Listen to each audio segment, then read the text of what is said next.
Abran sus Biblias en Hechos 5:42.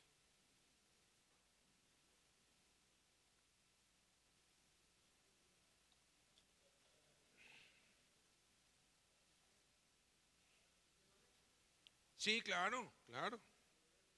Allí está la Biblia. Y si no tienes tu celular en tu Biblia, entonces tu celular no sirve. Porque deberías, el motivo de tener un celular debería ser poder leer la Biblia ahí. Fuera de eso, todo lo que sigue es inútil.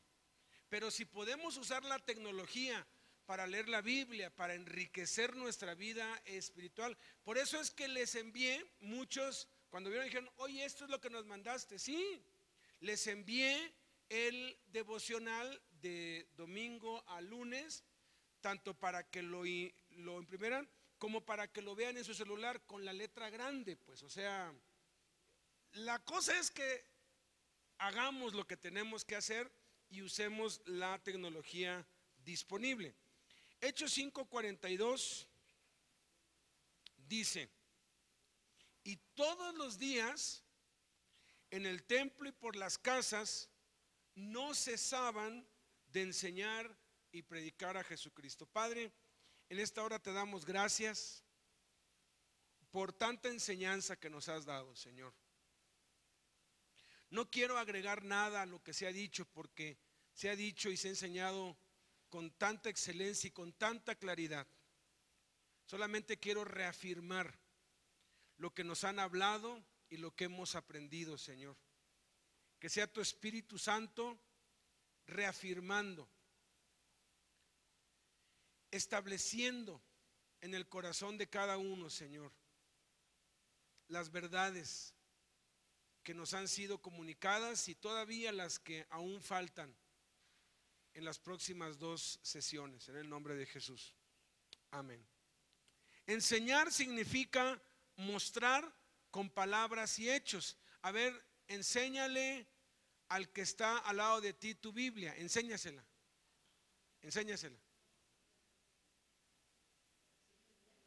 Enseña, ahí está la Biblia, ahí está. Les enseño la mía.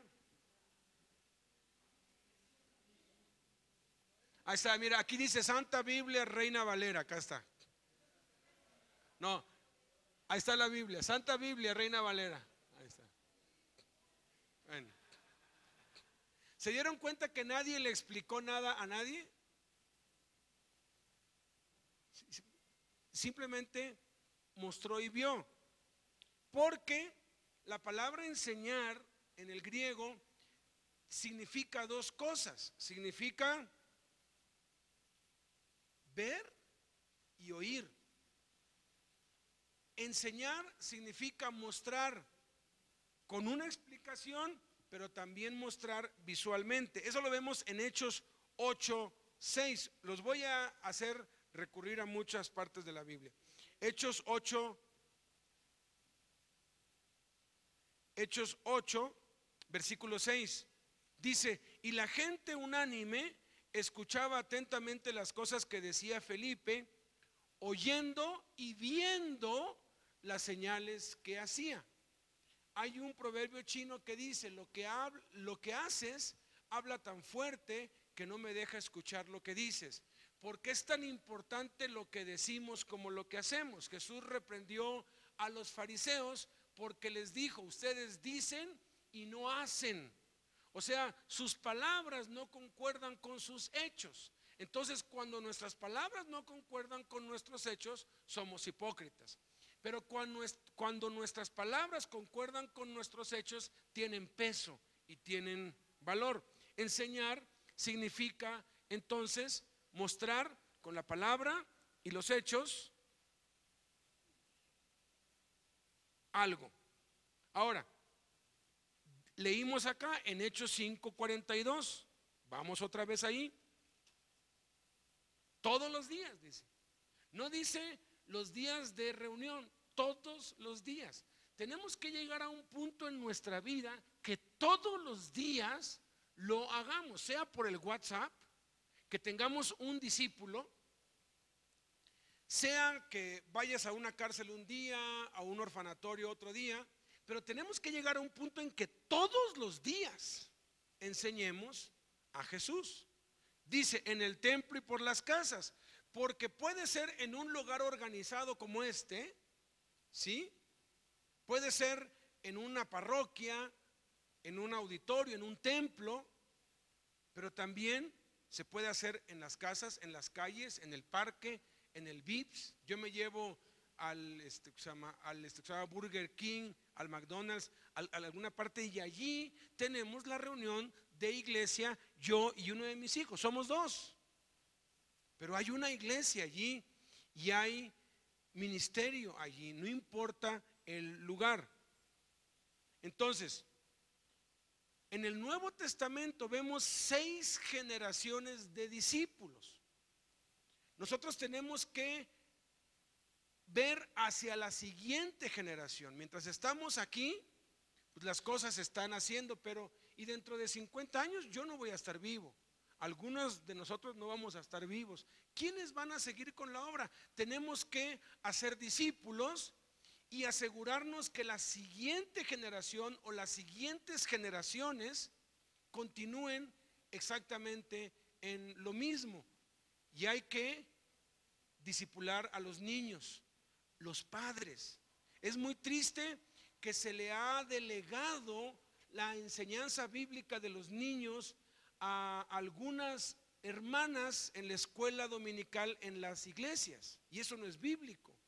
Lo bíblico es que los papás varones enseñan a sus hijos, como era con el pueblo judío. Son los padres que tienen que enseñar la palabra de Dios a sus hijos, no endosárselos a otro. Es nuestra responsabilidad, no es responsabilidad ni del pastor ni de la iglesia, es responsabilidad del papá enseñarle a Jesucristo a sus hijos. Entonces tenemos que ver, ¿por qué? Porque Jesús puede llegar hoy, pero se puede tardar 1000 años si Él quiere. ¿Y qué va a haber dentro de 1000 años? Ojalá y dejemos la semilla lo suficientemente firme y sólida para que dentro de 1000 años la obra continúe. Tal fue el trabajo de los discípulos que hace 2000 años hicieron exactamente esto, y vean dónde estamos hoy, 2017 años después. La primera generación son los 12 apóstoles. Aquí está en Hechos 5:42. ¿Qué predicaron?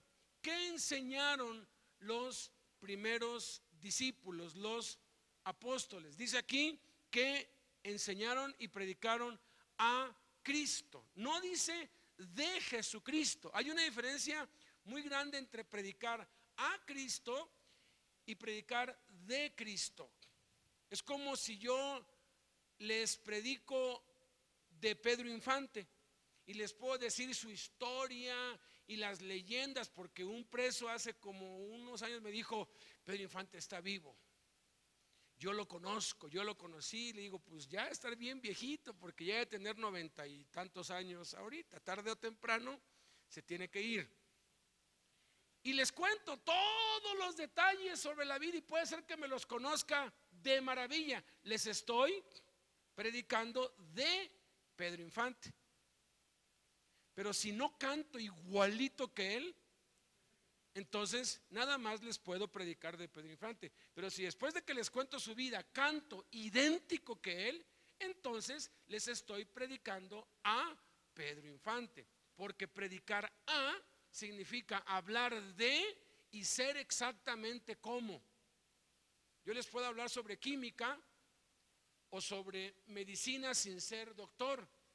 Entonces no me califica. En este punto, la primera generación no solamente habló de Jesús, sino vivió como Jesús. La segunda generación son los 7 diáconos. Aquí en Hechos 6 nosotros vemos que les imponen manos y los levantan como diáconos para servir en la iglesia, para atender en las mesas. ¿Qué predicaron?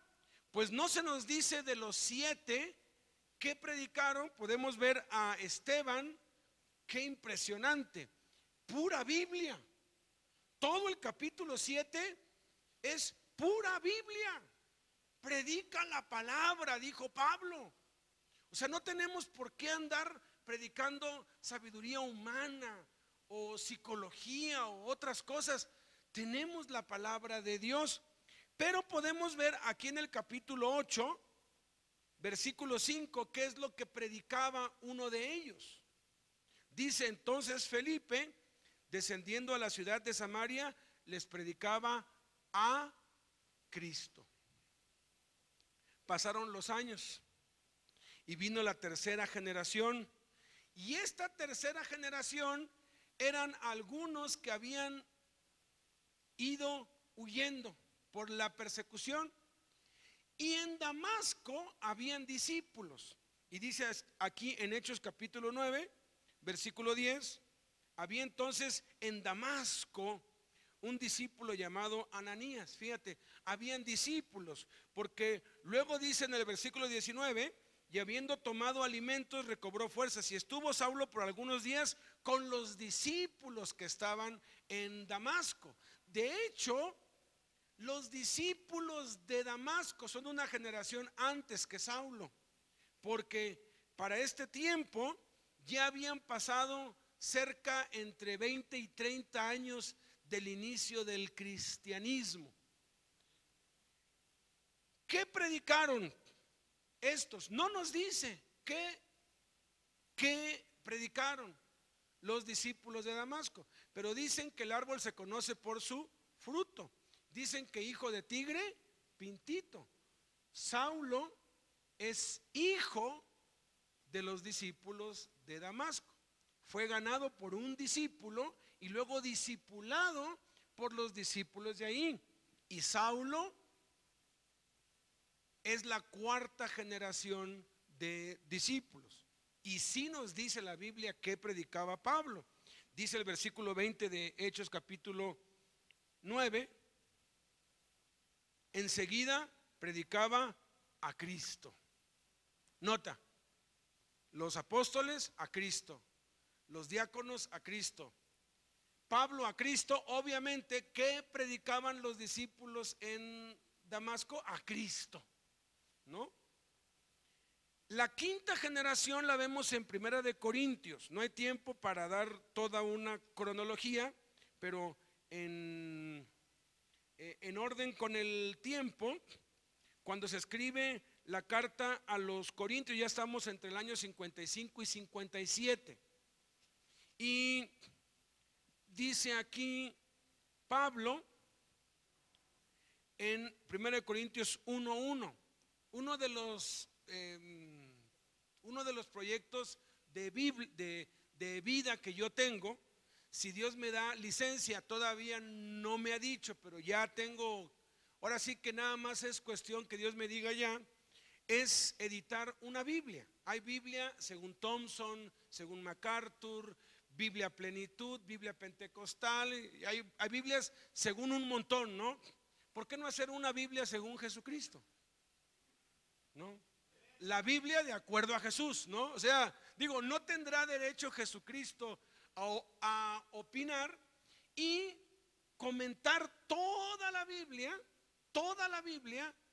con lo que enseñó Jesús.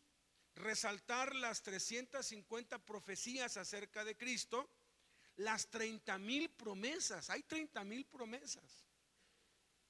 Y y todos los mandamientos de Cristo, etcétera. O sea, y en ese proyecto yo quisiera corregir un error muy grave que se ha cometido históricamente. Todo mundo conoce la carta a los Corintios como la carta de Pablo a los Corintios, pero sabes, eso es inexacto, porque la carta a los Corintios la escribieron dos. Dice Corintios 1:1: Pablo, llamado a ser apóstol de Jesucristo por la voluntad de Dios, y el hermano Sóstenes. La mayoría ni sabe quién es el hermano Sóstenes. Y algunos leen y el hermano Sóstenes, ¿no? Que vendía ropa interior o qué, ¿no? O sea, ahora, esta carta no es una carta a los corintios, porque es muy diferente. Carta a la penitenciaría de Santa Marta a carta a los cristianos de la iglesia de la penitenciaría. Es muy diferente una carta a los mexicanos a una carta a la iglesia que está en México. Es muy diferente. Aquí dice versículo 2, a la iglesia de Dios que está en Corinto. Esta carta no era para todos los corintios. Entonces esta no es la primera de Corintios, esta es la primera carta del apóstol Pablo y el hermano Sóstenes a la iglesia de Dios que estaba en Corintio. Entonces ese va a ser el título, aunque es muy largo, pero tiene que hacerse así. Y hay que darle honor a quien honor merece. Si alguien aquí es fan de los Beatles y yo le digo, todas las canciones de los Beatles son de Paul McCartney porque me cae mal John Lennon, me dice, hey, alto, no. Son de Lennon y McCartney. Y en todas las letras así dice, letra y música, Lennon McCartney. ¿Por qué? Porque John Lennon hacía parte de la letra y parte de la música, y Paul McCartney hacía parte de la música. O sea, eran los dos. No puedes decir que la música de Beatles es nada más de uno, porque le estarías quitando crédito al otro. Entonces esta carta no es nada más de Pablo, es también de Sóstenes. ¿Y quién era Sóstenes? El discípulo ignorado, el discípulo que nadie conoce, el discípulo silencioso de la quinta generación. Y ojalá pasemos a la historia así, que nadie nos tome en cuenta, pero que sí estemos en el libro de Dios. ¿Qué predicaba la quinta generación? Primera de Corintios 1:23 dice, pero nosotros, y noten, está escribiendo Pablo y Sóstenes, los dos están escribiendo. Lo más seguro es que Pablo dictaba, Sóstenes escribía, pero Sóstenes le ponía de su cosecha, porque la carta a los romanos no la escribió Pablo. Sí es él quien mandó la carta, nada más él, pero hubo un escritor, Tercio, escribió la carta, pero Tercio no era coautor con él. Él no pone allí Pablo y Tercio, no. Hasta el final se entera uno que es Tercio quien escribió, como que puso ahí de su pluma, ¿no? Yo, Tercio, que escribí, les mando saludos, como diciendo, yo lo escribí, o sea, pero no tiene tanto crédito el que simplemente le dictan que aquel que es coautor. Entonces, aquí como coautor Sóstenes dice, pero nosotros predicamos a Cristo. La sexta generación la encontramos en Timoteo, porque Timoteo es en el segundo viaje misionero, se lo lleva Pablo, y para la segunda carta a los Corintios ya no escribe Pablo con Sóstenes. Sóstenes se ignora mucho de él, posiblemente lo envió como misionero para otro lado. Y dice 2 de Corintios 1:1, Pablo, apóstol de Jesucristo por la voluntad de Dios, y el hermano Timoteo. Fíjate, todo el mundo sabe que a Timoteo se le escribieron cartas, pero nadie sabe que Timoteo es coautor de varias cartas. Y tanto crédito tiene el coautor como el autor. O sea, ¿por qué? Porque están escribiendo juntos. Y otra vez, no es a los corintios, es a la iglesia de Dios que está en Corinto. Les decía que uno de los proyectos que yo tengo es este, que yo siento que Dios quiere que yo haga, pero no es el tiempo. Hubo un tiempo que me pidió Dios hacer un plan de lectura para mis hijos, y hice la videobiblia, y ahí está, puedes tú entrar y ver 10 minutos diarios, la lees, la oyes. Yo lo hice para mis hijos y está allí, y en el tiempo lo hice. Todavía no es este el tiempo. De lo que le pedí orar al hermano que fue a Colombia, ya me contestó Dios. La tecnología ha avanzado muchísimo, muchísimo. Y una de las cosas que ya tengo bien claras es que tengo que reeditar todos los videos de todos los módulos, o sea, volverlos a hacer, pero ya con la tecnología nueva que hay. Hacerlos mejor, pues, ¿no? Voy a quitar todo lo que no tenga, todo lo que tenga derecho de autor. He metido muchas películas y muchas cosas, pero ya hay los medios de poder hacer nuestras propias cosas. Bernabé, el hijo de Jaime, su sobrino Josué, ellos hacen las animaciones para la Fundación Carlos Slim. Ellos han hecho muchas animaciones, ellos pueden hacer. Él me dijo, tú dime qué quieres y yo te lo hago. Todo se puede hacer. Mi hijo está estudiando ingeniería en diseño de videojuegos y eso implica también hacer, o sea, diseños y cosas. Entonces nos va a tomar unos años, pero es una de las cosas en las que Dios quiere que yo empiece a trabajar desde ya. Lo mismo, pero mejorado, ¿sí? Sin cambiar la esencia. Seguir predicando a Cristo, pero de una forma mejor. Entonces, ¿qué predicaban ellos? Capítulo 4, versículo 5. Dice Pablo y Timoteo, porque no nos predicamos a nosotros mismos, sino a Jesucristo.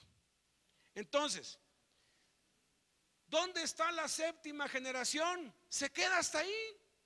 El libro de los Hechos termina con Pablo en la cárcel y con Timoteo preso también. Hebreos dice, Timoteo ya está a punto de salir. O sea, se acaba con Timoteo, se acaba la historia del Nuevo Testamento, pero vemos muy claro que queda inconclusa porque la séptima generación somos nosotros. Entonces, ¿qué tenemos que enseñar nosotros, la séptima generación que tenemos ya más de 1800 años? A Cristo. Ahora, ¿qué tenemos que enseñar de Él? Tenemos que enseñar su vida. No solamente dar lecciones o enseñanzas o clases acerca de estas 5 cosas, porque son 5 cosas que resaltan en la vida de Cristo. La primera cosa que resalta es su vida de oración. Marcos 1:35 dice, levantándose muy de mañana, siendo aún muy oscuro, se fue a un lugar desierto y allí oraba. Los antropólogos y los eruditos aseguran que Jesús se levantaba todos los días, ininterrumpidamente, entre 3 y 4 de la mañana, y pasaba entre 3 y 4 horas a solas con Dios. Ahora, si Él es Dios, ¿por qué oraba? Es el principal argumento de los que niegan la divinidad de Cristo. Bueno, porque estaba en los días de su carne, porque se hizo hombre, se despojó a sí mismo, no tomó ninguna ventaja sobre nosotros y nos quería dar ejemplo y nos mostró que si tú no fundamentas tu vida en la oración, vas a fracasar. Todo lo que sigue viene como resultado de esa vida. Su vida con la palabra de Dios, su conocimiento de la palabra de Dios.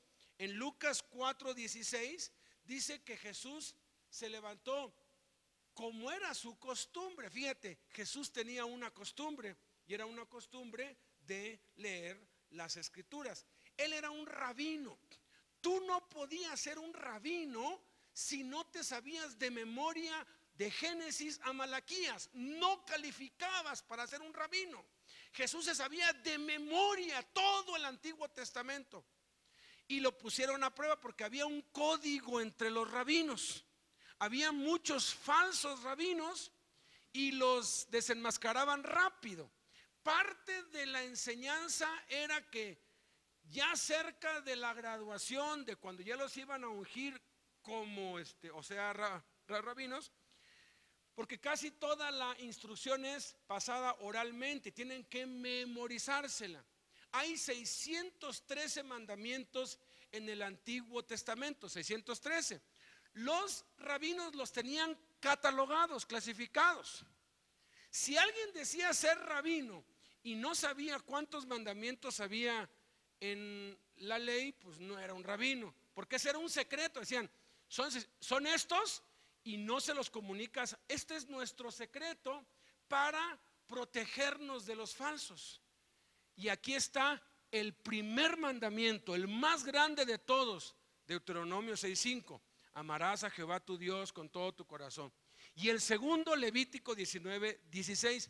Amarás a tu prójimo como a ti mismo. Estos son los dos más grandes mandamientos de la ley. Y nada más nosotros lo sabemos para evitar fraudes. A Jesús lo pusieron a prueba. Las 3 veces que le preguntaron ¿cuál es el gran mandamiento de la ley? Fue para tentarlo, para ver si era cierto, porque reconocían que era un rabino. ¿Se acuerdan que Nicodemo fue con él y le dijo: sabemos que has venido de Dios como maestro? Y Nicodemo le dijo: rabí, o sea, tú eres un rabí. Jesús dijo: ustedes me llaman maestro y señor y dicen bien porque lo soy. Él era un rabino. Y cuando le dijeron: a ver, ¿cuál es el principal mandamiento de la ley? Jesús dijo: es este, Deuteronomio 6:5, Levítico 19:16. Dijo: sí, es un rabino. Lo que no sabían es con quién había estudiado, a los pies de quién había estudiado. Yo soy ingeniero en sistemas. Y luego en la cárcel me encuentro 2, 3. No, yo también soy ingeniero en sistemas. 2 o 3 preguntitas que les haga y sé que es un balín, que no es cierto, que es pura mentira, o sea, no hay forma de cómo me pueda pues probar allá adentro que es ingeniero en sistemas. Los ingenieros en sistemas sabemos detectar a los falsos. Los médicos, los dentistas saben detectar a los que no son y dicen ser, ¿no? ¿Por qué? Porque hay ciertas cosas elementales. Entonces, Jesús era un rabino. Jesús se sabía de memoria toda la escritura. Tercero, su vida de familia. Juan capítulo 1, versículos 38 al 39. Es increíble cómo desde el principio dice: volviéndose Jesús, cuando le seguían, viendo que lo seguían, les dijo: ¿qué buscan? Ellos le dijeron: rabí, que traducido es maestro, ¿dónde moras? Y les dijo: vengan y vean. Fueron y vieron dónde moraba y se quedaron con él aquel día, porque era como la hora 10. Los llevó a su casa. Ahora, ¿dónde vivía Jesús? Vivió de niño, nació en Belén. Después tuvieron que huir a Egipto. Estuvo hasta los 7 años. Algunos dicen que 6, algunos que a los 9. Como sea, estuvo algunos años en Egipto, y luego volvieron y se establecieron en Nazaret. Y allí vivió en Nazaret hasta los 30 años. Pero a los 30 años, cuando ya apareció en público y fue bautizado en público y fue 40 días al monte a orar y ayunar, dice que cuando descendió se mudó de Nazaret a Capernaum, una ciudad marítima. Nada tonto el Señor Jesús, ¿verdad? Se fue a donde había playa, ¿no? Es el equivalente de pues Cancún o un lugar de playa. Y movió su residencia ahí. No estaba lejos de Jerusalén. Entonces, cuando está en Betábara bautizando a Juan, y que se encuentra con 2 y les dice: vengan y vean, y que se quedaron con él por la hora, es porque ya no les daba tiempo de regresar por la distancia. O sea, dice, era como la hora ¿qué? 10, o sea, eran las 4 de la tarde. Oye, ¿no te da tiempo? Pues es que hay que caminarle unas 4 horas, ¿no? Jesús los recibió en su casa. Fíjense, Jesús los hospedó, les tuvo que haber dado de comer. Una de las atenciones que tenían en las casas eran lavarles los pies, y casi los ricos tenían un esclavo. Jesús no iba a permitir eso. Jesús les tuvo que haber lavado los pies. Los hospedó y les habló la palabra. ¿Qué trajo como resultado eso? Los 2 dijeron: encontramos al Mesías. Pero fue en su casa, en un ambiente de hogar. Luego en el capítulo 2, al tercer día se hicieron unas bodas en Caná de Galilea y estaba allí la madre de Jesús. Y fueron también invitados a las bodas Jesús y sus discípulos. Igual ellos creían que los iba a llevar al templo, al monte, a orar, y los llevó a una fiesta. O sea, una vida normal, una vida equilibrada, una vida que se antoja vivir. Estuvieron en la fiesta, conocemos la historia. Luego dice el capítulo 12, después de esto descendieron ¿a dónde? No a Nazaret, ¿a dónde dice? A Capernaum. ¿Por qué a Capernaum? Porque allí es donde vivía Jesús, allí es donde puso su centro de operaciones. Él, su madre, sus hermanos y sus discípulos. Trajo a su casa un montón de gente. ¿Y quién los atendió? Jesús. Claro, su mamá le ha de haber ayudado, por supuesto. Y estuvieron allí no muchos días. Esa expresión quiere decir que estuvieron menos de un mes. O sea, ponle unos 15 días de visitas en tu casa y tener un montón, imagínate. Entonces, podemos ver que Jesús tenía una vida de familia. Su prioridad siempre era estar bien con la familia y es lo que nos enseñó. Nuestra vida debe estar en orden en la oración, en la palabra, en la familia. Pero también tenía una vida de trabajo. Juan 5:17 dice, y Jesús le respondió, mi padre hasta ahora trabaja y yo trabajo. Él ya no trabajaba como carpintero. Marcos capítulo 6. Marcos capítulo 6, versículos del 1 al 3. Salió Jesús de allí, vino a su tierra y le seguían sus discípulos, y llegado el día de reposo comenzó a enseñar en la sinagoga, y muchos oyéndole se admiraban y decían, ¿de dónde tiene estas cosas? ¿Y qué sabiduría es esta que le es dada? Y estos milagros que por sus manos son hechas. ¿No es este el carpintero, hijo de María, hermano de Jacobo, de José, de Judas y de Simón? ¿No están también aquí con nosotros sus hermanas? Y se escandalizaban de él. Nota que lo que resaltaba en su vida era su trabajo, su madre y su familia, sus hermanos. Conocían a cada uno de sus hermanos y sus hermanas. Era el carpintero del pueblo. Lo conocían como el carpintero. En el curso del trabajo, no sé si se han dado cuenta que ya quité módulo 1, ya no hay eso. Enseña lo que Dios te guíe. Yo empecé este año en casa con los cimientos, que se conocía antes como el módulo 13. Después de allí me fui al de la mayordomía, que se conoce como el 9. Después de allí me fui y estamos ahorita con el de la con el de la oración, con el de la Biblia. O sea, no te ates a un orden, no son secuenciales, son temas. Entonces, en el tema del trabajo se demuestra que si de verdad Dios te va a usar, primero tienes que demostrar que eres un hombre, una mujer de trabajo, que sabes trabajar en las cosas naturales, mundanas, porque ese es el preámbulo, ese es el entrenamiento para calificar para ser un siervo de Dios. Si tú no calificas para un trabajo, si tú no eres capaz de pararte todos los días a las 4 de la mañana y irte 2 horas hasta tu trabajo y trabajar 12 horas diarias por una paga miserable, no vas a servir para la obra de Dios, porque aquí es más trabajo y no hay paga, no. Entonces, si no eres capaz por poquita paga hacerlo, menos lo vas a hacer cuando no hay paga. Pero cuando uno entiende eso, la paga viene de Dios. Entonces, cuando Él dice, yo trabajo, está hablando, mi trabajo ahora es la palabra de Dios. Pero esto fue resultado de mi trabajo terrenal.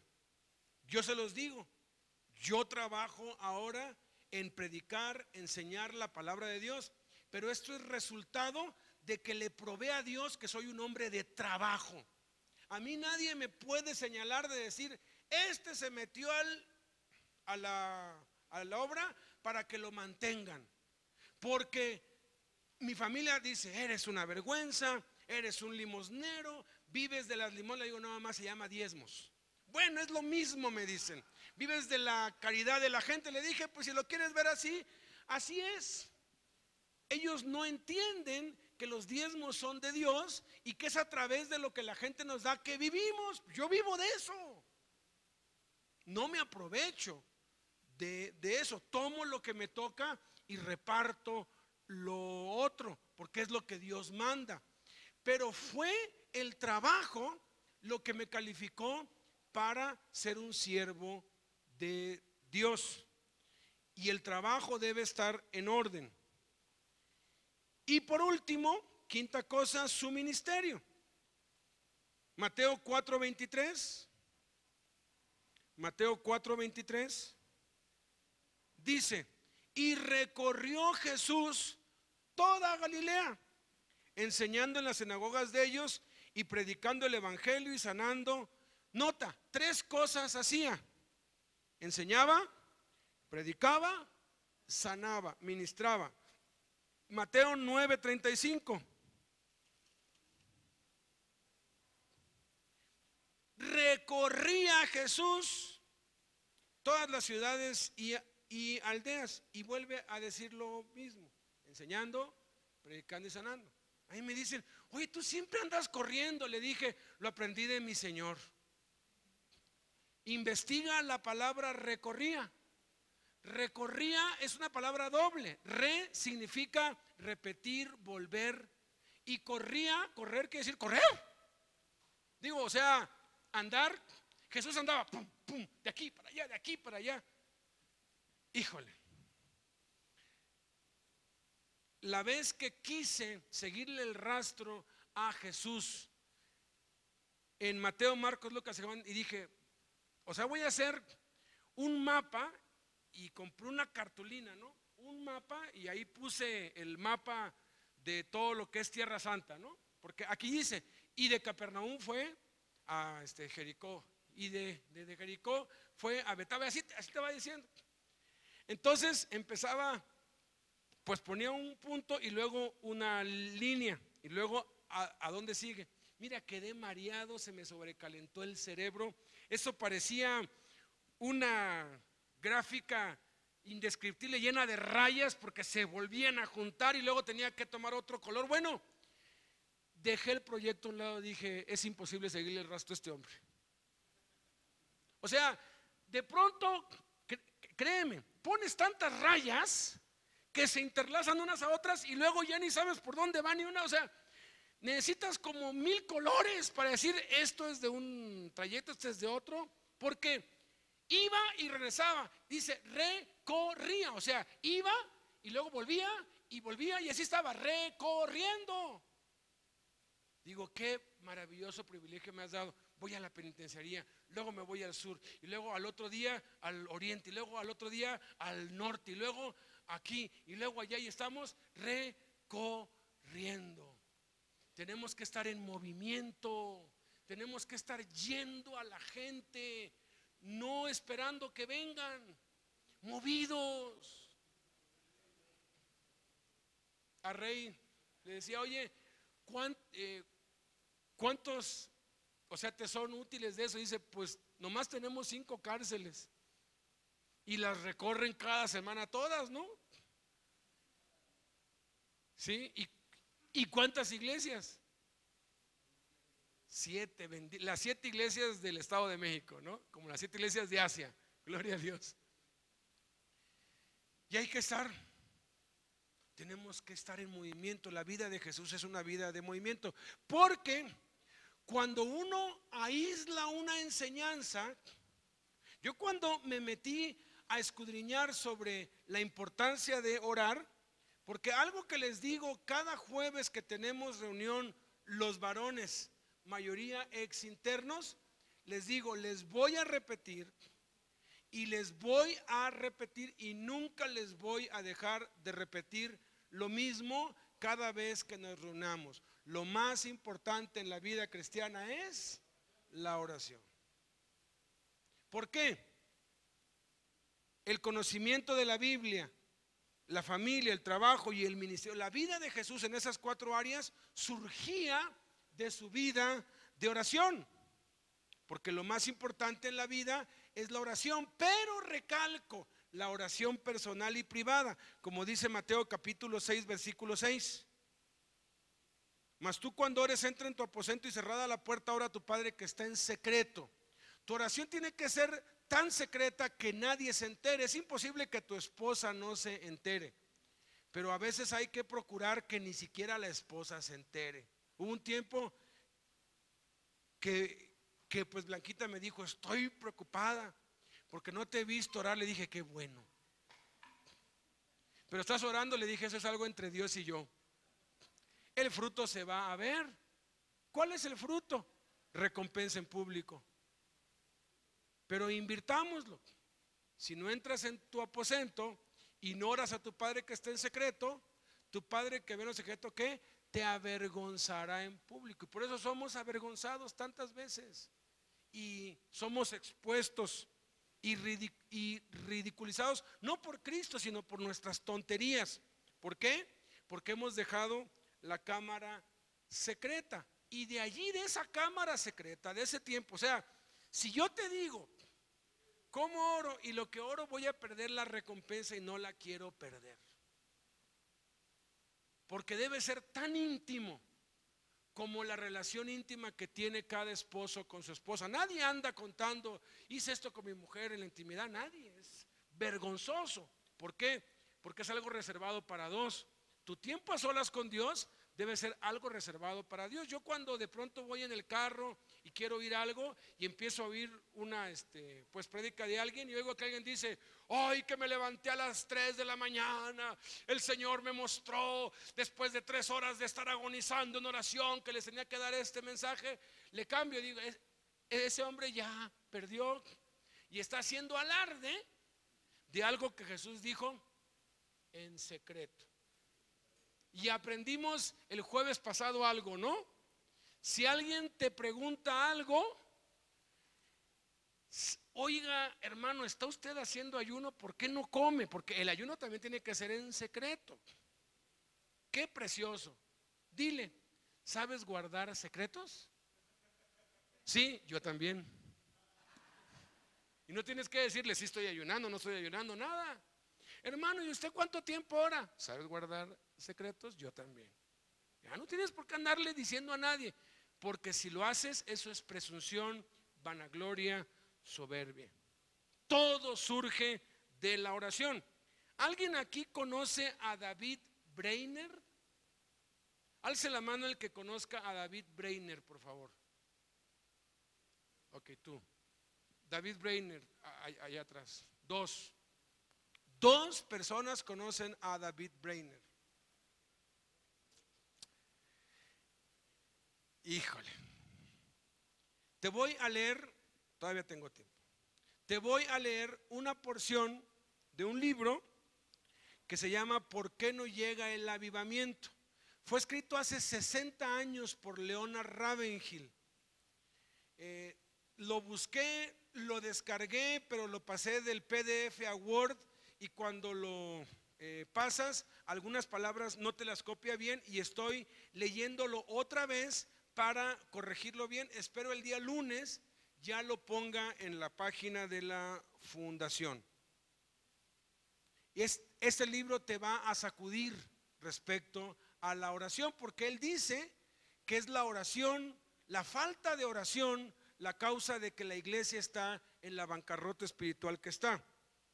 Pero lo que pretendo yo con esta última enseñanza mía, haciendo eco de todo lo que nos han enseñado, reafirmando y diciendo así a todo lo que nos ha hablado Dios a través de Reinaldo, de Bernie, de los americanos, de Humberto ayer, es prender una chispa en cada uno. Algunos ya tienen esa chispa, entonces es echarle más leña al fuego para que arda más. los que se les está apagando, que se les prenda otra vez. Y que esto sea como el SIDA, como un virus que por donde vamos infectando, vamos prendiendo la chispa. Esa chispa es el deseo de ser personas de oración, porque es lo único que hace falta para empezar. Escucha lo que dice: los hombres y mujeres de oración deben ser hombres y mujeres de acero, pues serán atacados por Satanás aún antes de ellos empezar a atacar su reino. Seguramente el avivamiento tarda porque la oración decae. Nada temen más Satán y el infierno que los hombres y las mujeres que oran. Una vida eficaz no es necesariamente una vida larga. Un hombre que muere a los 20 años puede haber hecho como si hubiese vivido un siglo si ha vivido una vida de oración. Por propia naturaleza el fuego produce fuego. Si hay combustible a su alcance, el fuego lo convierte en más fuego. Ved una pequeña llama, cuán grande fuego enciende, dice Santiago. El fuego no puede producir hielo, ni el diablo hacer santos. Así, líderes fríos no producirán guerreros en la oración. Sin embargo, una pequeña chispa puede prender fuego a una ciudad y se hace un incendio que acaba con todo. Y eso es lo que queremos, ¿no? Que el evangelio llegue hasta el último rincón de las cárceles de la ciudad. Pero se necesita fuego, se necesita provocar un incendio. Y tú y yo podemos ser esa chispa. De una vela pueden encenderse 10,000. De la perfecta vida de oración de David Brainerd, fíjate, reconocido por todos los teólogos, líderes prominentes en la historia de la iglesia cristiana, se reconoce a este muchachito de ¿cuántos años murió? 29 años. Era un niño, jovencito, y empezó a los 22, ¿no? Porque fueron 7 años, ¿verdad? 22. Ahorita nos va a contar Armando. Él conoce más de David Brainerd. Prominentes ganadores de almas han recibido su fuego inicial. Hablamos de Carey, Payson, Jonathan Edwards, Juan Wesley.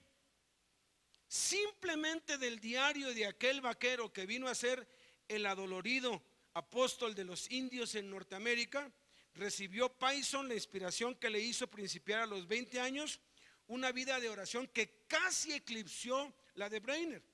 Otro grande en oración que siguió los pasos de Brainerd, terminando una vida bien madura a la edad de 29 años, fue Roberto Murray McKinney. Este gigante de la oración fue magnetizado para realizar el más grande de los oficios que un alma humana puede ejercer, que es el de orar. Leyendo acerca de Brainerd. Otra alma grande, la de Jonathan Edwards, un gigante espiritual que fue testigo de las lágrimas de su hija mientras el cuerpo de Brainerd se consumía bajo la tuberculosis. Escribió: doy gracias a Dios de que permitió en su providencia que Brainerd muriera en mi casa, de modo que pudiera yo escuchar sus oraciones y ser un testigo de su consagración y sentirme inspirado por su ejemplo. Brainerd murió en la casa de Jonathan Edwards, pero el poquito tiempo que lo tuvo allí despertó en Jonathan Edwards lo que después se tradujo como el grandísimo héroe de la fe que fue Jonathan Edwards. Cuando Brainerd estaba muriendo, Wesley empezaba su vida de conquista espiritual. Wesley dijo: ¿qué se puede hacer para revivar la decaída obra del Señor? Y el incansable evangelista Juan Wesley, que conmovió 3 continentes, dio a renglón seguido la respuesta: que cada predicador y siervo del evangelio lea con atención la biografía de David Brainerd. Ha estado en la página desde siempre. Es increíble que les estoy enviando ahorita un libro que se llama Más allá de lo radical. Tiene 30 años ese libro, desde que la página empezó, está ahí. Y ahí, oye, qué bonito. Le digo, es que está ahí, tal vez no era el tiempo. Es, es posible que sí hayas leído esa biografía, es posible que no, por lo que veo no, porque es imposible que leas la historia de ese hombre y no te afecte hasta las entrañas, hasta los huesos. Ya la puse allí en lo mejor de lo mejor y en lo más nuevo. Ahí está para que le hagas clic, imprímelo, gasta un poquito, es corto el libro, corto, es un diario, ni siquiera es un libro, es un diario. 42 páginas. Y te insto a que lo leas despacito, con humildad, para que la chispa. ¿Quién fue David Brainerd? Pásenle. Quiero que oigan, una vida de 7 años que ha trascendido por siglos, ha impactado, y ojalá la vida de ese jovencito hoy nos sacuda y nos impulse. Y con lo que él diga, ya acabo con una oración. Rápido ya.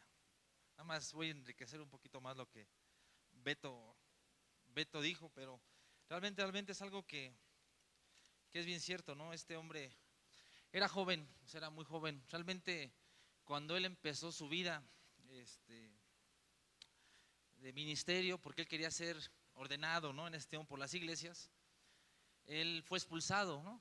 Del ministerio porque un día dijo que, oyendo a un ministro del evangelio, dijo algo que no le pareció, dijo, no sé cómo no cae muerto, ¿no?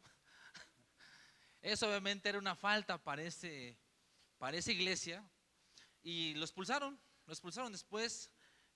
Una serie de misioneros lo envió a los nativos, y él es donde ahí realmente se mete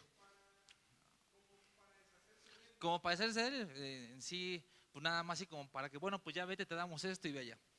Pero el punto es de que él realmente el diario, o sea, él tenía que hacer un informe acerca de lo que estaba pasando con los nativos, pero en sí, él, aparte de hacer así como que una recopilación de lo que él vivía, o lo que hacía el trabajo en la obra, él de repente tuvo un sentir de hacer un diario personal de su vida.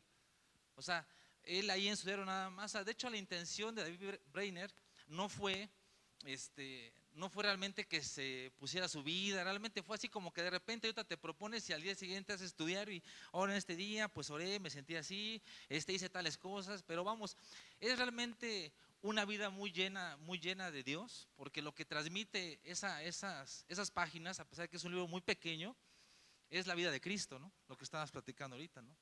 El ejemplo, o sea, lo que vivía en Jesús, lo que pasaba en él, toda su vida de oración que vivía. Por ejemplo, él de repente decía, hoy me levanté con mucho ánimo de orar, y estuve orando desde que me levanté, desde que se puso el sol hasta que se oscureció. O sea, desde que amanecía estaba postado hasta que anochecía, ¿no? Y cuando más o menos tenía algo así como de pocas ganas, eran 4 o 3 horas, ¿no? Diarias, ¿no? Ahora oré, no me sentí con mucho ánimo, oré como 2 horas nada más. Entonces, vamos a lo que decía Beto, ¿no? Es un libro, o es una historia de un hombre que la verdad vivió una vida de oración muy intensa, vivió una vida de oración muy,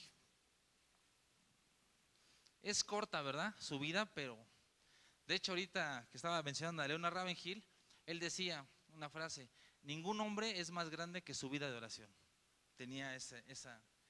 Y bueno, y que un líder espiritual o uno que predica, si no tiene por lo menos 2 horas de oración diarias, no vale ni un centavo, o un pepino. En el libro de ¿por qué no llega el avivamiento? Ahí dice, de hecho utiliza palabras más fuertes como que hay demasiados predicadores muertos en el púlpito, ¿no? Que por eso no está ese fuego que dice Beto, ¿no? Ese fuego que expande el evangelio, ¿no? Pero por ejemplo hay unas notas que te voy a decir nada más, unas frases que vas a encontrar precisamente en el libro, de lo que él tenía, o su comunión con Dios, y lo que él expresaba, ¿no? Por ejemplo, él decía, 1 hora con Dios excede infinitamente todos los placeres del mundo. O sea, con una sola hora de Dios. Él decía eso. Él tenía gusto por las cosas divinas, al grado de enfermarse por tanto estudio. O sea, él estudiaba, como decía, o sea, estudiaba, se enfermaba demasiado por estar tanto tiempo en las cosas de Dios. Él fue inspirador de muchos misioneros, ¿no? Uno de ellos fue William Carey, ¿no? William Carey, ¿no? El padre de las misiones. Henry Martin también fue otro misionero. Él se inspiró a través de leer la vida de David Brainerd. Jonathan Edwards, obviamente, pues igual fue contemporáneo y obviamente él le ayudó después.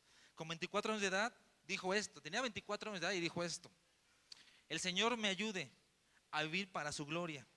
Nunca he deseado tanto vivir para Dios y dedicarme totalmente a Él. Quisiera usar mi vida en su servicio y para su gloria. Otra, ¿no? Oh, dice, es una dulce disposición el perdonar todas las injurias que nos hacen, el desear bien a nuestros mayores enemigos como si fueran nuestras propias almas.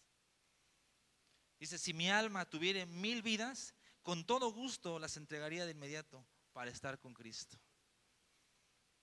Dios es tan precioso para mi alma que el mundo con todos sus placeres y goces es infinitamente despreciable. Dice, mi dulce Salvador, sudo sangre por las pobres almas y anhelo sentir, sudo sangre por las almas, por las pobres almas, dice, y anhelo sentir más compasión por ellas. Otra frase que dijo, dice, no pude hacer nada más que decirle a mi querido Salvador, en una dulce calma, que no tenía ningún deseo, no tengo ningún deseo excepto Él, nada sino la santidad. Él me había dado estos deseos y solo Él podía darme las cosas deseadas. En otra ocasión dijo, me siento diferente ahora de cómo me he sentido. Antes, bajo cualquier gozo, o sea, me siento mejor. No lo puedo deletrear muy bien ahorita esto, pero dice, me siento diferente ahora de cómo me he sentido antes. Bajo cualquier gozo, más comprometido, bajo cualquier gozo, así es, más comprometido para vivir para Dios, para siempre, y menos satisfecho para mí mismo y mis cosas.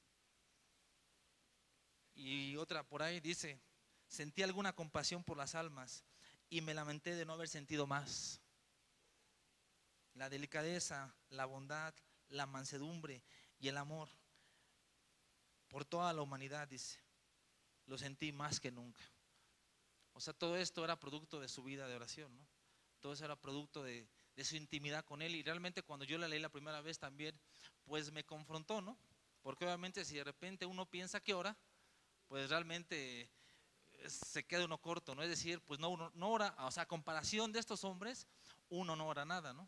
O sea, realmente tenemos muy poca vida de oración en comparación, y es por eso que este mismo legado, pues como dice Beto, ¿no? Se puede dejar por ustedes, ¿no? O sea, se puede dejar, ¿no? Para muchas generaciones, porque este hombre cuando se inició en esta vida, él nunca pensó llegar a tanto, ni que fuera a influenciar en tantas personas, en tantos hombres que se consideran grandes en la historia de la iglesia, ¿no?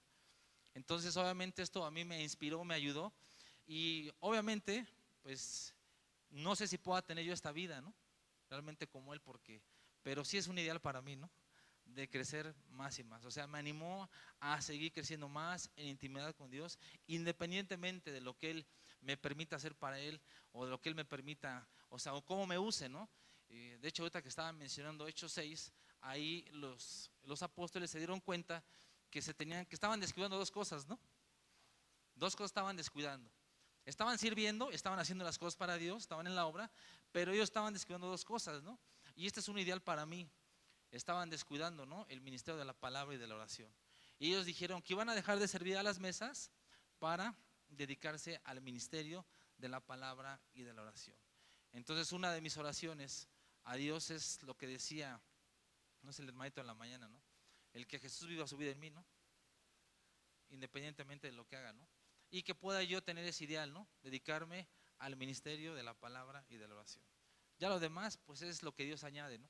Es lo que Dios realmente pues ya le da a uno, pero en sí, la verdad es una historia que pues es un libro más bien que se los recomiendo, les animo a leerlo, junto con otros que están en la página, muy buenos también. Hay otro hombre por ahí que se llama John Hyde, El hombre que oraba, también es un libro muy bueno, no es tan largo el libro, Realmente tú puedes ver en esas páginas cómo eran hombres dedicadamente entregados a Dios, donde realmente pusieron por delante siempre su comunión con Dios. O sea, esa parte nunca la descuidaron, siempre estaban intensamente orando. Es por eso que pues ves vidas exitosas espiritualmente hablando. A lo mejor en su físico, porque murieron muy jóvenes. De hecho, también Jai murió a los 48 años, algo así, ¿no?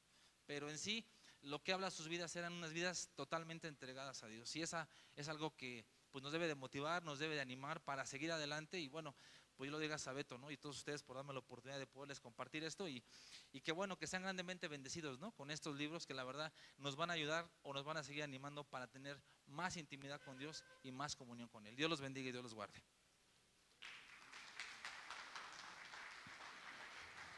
Y pues bueno, pongámonos de pie para hacer una oración. El reto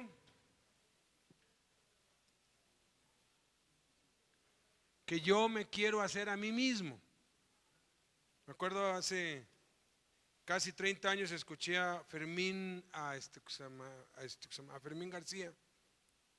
Él habla así: hermanos, decía, nadie se ofenda por lo que digo. Me estoy predicando a mí mismo. Me estoy regañando a mí mismo, decía. Y esto lo digo por mí. Porque comparado con esos hombres no oro nada y quiero que la chispa se prenda en mí. Quiero que la chispa se prenda en mí. Quiero orar más. No hay técnicas, no hay métodos, es el deseo. Algo que se me ocurre es, bueno, los que estamos de lleno, algunos tenemos la bendición de no hacer otra cosa más que esto. Otros no, otros tienen que trabajar, tienen que cumplir horarios. Pero lo que se me ocurre es, bueno, pues si nuestro trabajo es la obra, es ¿por qué no asignar, no sé, un tiempo, como le hizo David Wilkerson, que él dijo: estoy harto, voy a abrir una nueva actividad en la iglesia, dijo. 2 horas diarias, no me interrumpan, no me hablen. Habló con su esposa, con la secretaria, dijo: ¿saben qué? De tal hora a tal hora no estoy para nadie, voy a apartar esas 2 horas para orar. Y fue de allí que nació el ministerio tan grande que Dios le dio a David Wilkerson. O sea, si tenemos la oportunidad, hagámoslo. Apartemos esas 2 horas exclusivas para Dios, no para trabajar, porque luego apartamos el tiempo y estamos ahí preparando estudios. No, para orar. Los que pues tienen que trabajar, pues les cuesta un poquito más, pero el que es fiel en lo muy poco, lo será en lo más. Yo a mis hijos les digo, yo lo que más anhelo es que ustedes sirvan a Dios de lleno y no se dediquen a ninguna otra cosa más. Mi hijo Yerick hace unos años me dijo: papá, ¿para qué estudio? Si tú estudiaste y no ocupas eso que estudiaste. Le dije: porque es el modelo que nos dejó Jesús. Tienes que demostrarte a ti mismo y a Dios que eres un hombre de trabajo, que sabes hacer algo. Tienes que hacer una carrera si está en tus posibilidades, ejercerla, trabajar, demostrarlo. Y entonces vas a ser tenido por digno y Dios te va a llamar. Y bendita la hora en que Dios te llame de lleno. Hay un amigo aquí que se llama Miguel. Él desde hace 15 años o más, el anhelo de su corazón es conseguir dinero para enviar misioneros a todo el mundo. Ya has hecho que como 10 intentos y por aquí y por allá, y de pronto ha estado cerca, pero hay mucho lavado de dinero, hay muchas tranzas y las cosas así no se deben hacer. Si Dios nos va a dar, nos lo va a dar de manera limpia, de manera bien. Y créanme, si yo tuviera el dinero, les digo a todos: dejen sus trabajos y dedíquense al 100%, pero yo no soy Dios. ¿Y sabes que Dios anhela eso? Pero todo eso debe surgir de las rodillas, del tiempo con Dios a solas. Y entonces Dios va a ver que somos fieles Y entonces va a decir: hijo, ahí te va tu porción, ahí te va tu sueldo, porque se necesita dinero para vivir. Y si Dios no nos lo da, pues tenemos que trabajar, porque aún no es el tiempo. Pero es el anhelo, que todos y cada uno se dediquen. Y mis 4 hijos, yo les digo: estudien, saquen carreras, váyanse a donde quieran, trabajen duro, pero ojalá Dios tenga misericordia y los llame al ministerio de tiempo completo. No hay nada más maravilloso que las 24 horas dedicarlas a la obra de Dios. No hay nada, nada, nada, nada. Y lo que este joven decía, un joven de 24, 25 años, o sea, 1 hora en oración es mejor que todos los placeres del mundo. ¡Qué maravilla! En la flor de su juventud. Y ese es el anhelo, ese es el desafío que yo les quiero dar, que nos vayamos con esa meta. Tengo que orar más, tengo que buscar la manera de orar más, pero orar, orar, orar, y de allí se va a ir acomodando todo. Padre, en esta hora, Señor, nos humillamos ante ti, Señor, y te suplicamos, como te suplicaron los discípulos hace 2000 años: enséñanos a orar, aumentanos la fe. Padre, que haya en nosotros ese deseo intenso, que busquemos a toda costa, a como dé lugar, crecer en la oración, orar más de lo que oramos ahora. Si hemos descuidado, que lo volvamos a hacer, Señor, y si lo estamos haciendo, que lo hagamos más, que no nos desanimemos. Inspíranos a través de este joven Brainer, así como fueron inspirados Wesley y Edwards y muchos otros gigantes de la fe. Que entendamos que si oramos más, trabajaremos menos, pero si oramos menos, trabajaremos más. Que seamos valientes para resistir los dardos de fuego del maligno y los ataques, porque aún antes de que uno lo empiece a hacer, él empieza a atacar, porque es lo que más teme. En el nombre de Jesús, Padre, bendito sea, Señor. Amén.